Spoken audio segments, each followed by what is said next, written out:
Hey everybody, we are going to talk about slope-intercept form in this video. So in your notebook, make sure you're ready to follow along. So at the top, you should title it Algebra 1A Review Notes, and you can go ahead and write down y equals mx plus b. So if you need to pause the video and get that ready to go, you can do that. Okay, so slope-intercept form, y equals mx plus b. This should hopefully look somewhat familiar. So this is the equation of a line, and m represents the slope of the line, and b is the y-intercept.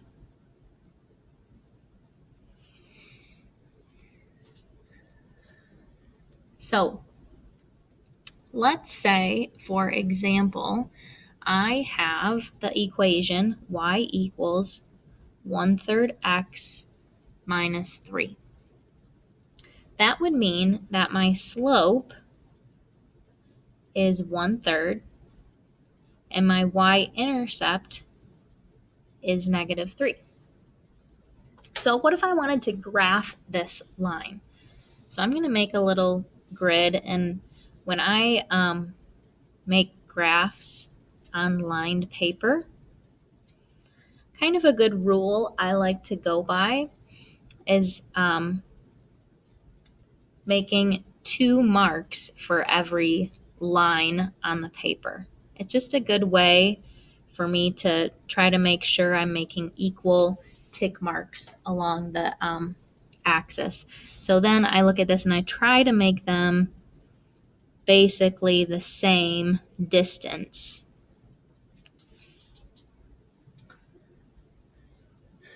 Okay, so to graph this, we start or begin at the y-intercept. So remember, this is the x-axis, this is the y-axis, and I'm going to start at -3 on the y-axis. And then my slope of 1/3 means I go up 1 over 3. Up 1 over 3. Now I could do a couple points to the left by going backwards like this.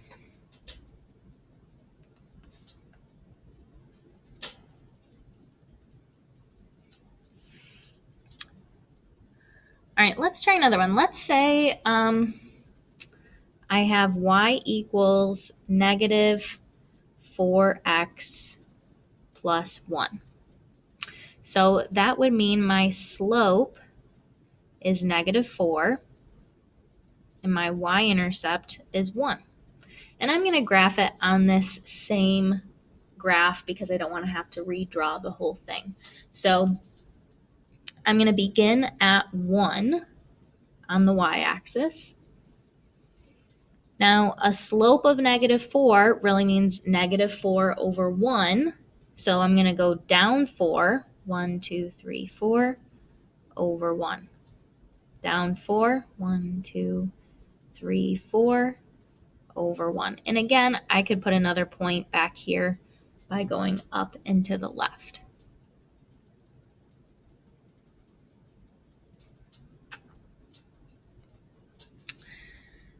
All right, now, what happens if my equation is not in slope-intercept form? So let's say, for example, I have this equation. 2x plus y equals 4. So we'll call this example 2. And we have to put it in slope-intercept form, and then we're going to graph it. We got to put it in slope-intercept form and then graph it. So in order to get it in slope-intercept form, to do this, we have to solve, whoops, that's not how you spell solve for y. solve for y. What does it mean to solve for y? It means that I want to make sure that the only thing on the left side of the equal sign is a y. So if you look up here, it's only y on the left. Only y on the left. So looking at this equation, I have a 2x here that I don't want there. I want it to be nothing. So to zero it out, I'm going to subtract 2x from both sides. That makes 0. And all I have is y. Now, these are not like terms. We cannot combine them. So we leave them separate. And now it's in slope-intercept form, because if I asked you, you should be able to tell me that the slope is -2 and the y-intercept is 4. So now I'm going to make another set of x and y axes here.